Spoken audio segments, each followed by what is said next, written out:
Three magical verb. Volere. Potere. And Dovere.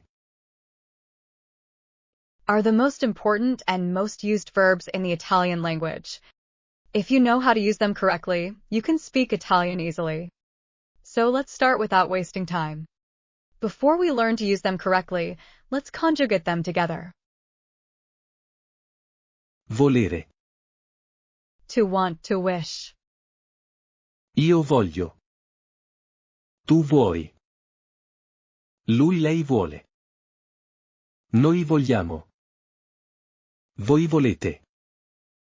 Loro vogliono. Potere. To be able to, can, may. Io posso. Tu puoi. Lui, lei può. Noi possiamo. Voi potete. Loro possono. Dovere. To have to, need, must. Io devo. Tu devi. Lui, lei deve. Noi dobbiamo. Voi dovete. Loro devono. Now we make sentences together. The sentence construction formula in Italian is just like in English. S plus V plus O. Subject plus verb plus object plus complement. Now, step by step, we make sentences together. I want. Io voglio. We take the next verb as bare infinitive and it does not need to be changed. I want to go. Io voglio andare. Now we complete the rest of the sentence. I want to go home. Io voglio andare a casa. I want to go home with you. Io voglio andare a casa con te. I want to go home early. Io voglio andare a casa presto. Now we make a negative sentence. Just write non before the verb. I don't want to go home early. Io non voglio andare a casa presto. Questioning the sentences. To form a question in Italian, you can typically invert the subject and verb or add a question word. Do you want to go home early? Vuoi andare a casa presto? We can do the same with Potere. I can. Io posso.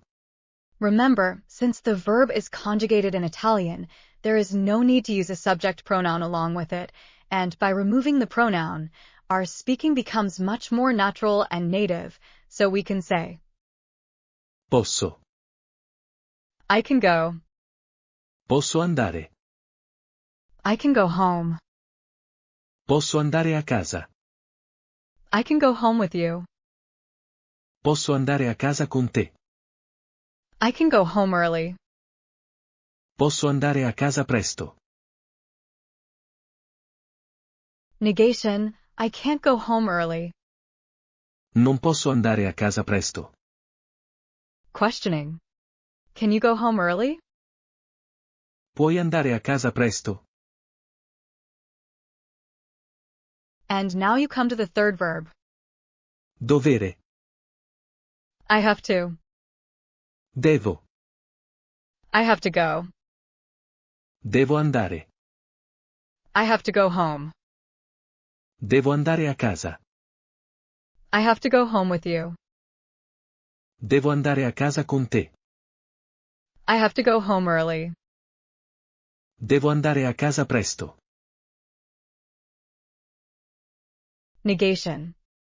I don't have to go home early. Non devo andare a casa presto. Questioning. Do you have to go home early? Devi andare a casa presto? To make a sentence in the past tense, just change the first verb to the past tense and the same process is repeated. Io volevo. Tu volevi. Lui, lei voleva. Noi volevamo. Voi volevate. Loro volevano. I wanted. Io volevo. I wanted to go. Io volevo andare. Now we can make thousands of sentences by changing and replacing the second verb that comes in the bare infinitive form and speak like a native. For examples, I want to go on a trip. Voglio fare un viaggio. I couldn't come to the party. Non potevo venire alla festa. Did you want to go shopping? Volevi andare a fare shopping? In addition, you can easily learn 100 most used Italian verbs by clicking on the link of this video. Please write in the comments what you would like us to make a video about. Thank you for watching the video. Please don't forget to like and subscribe.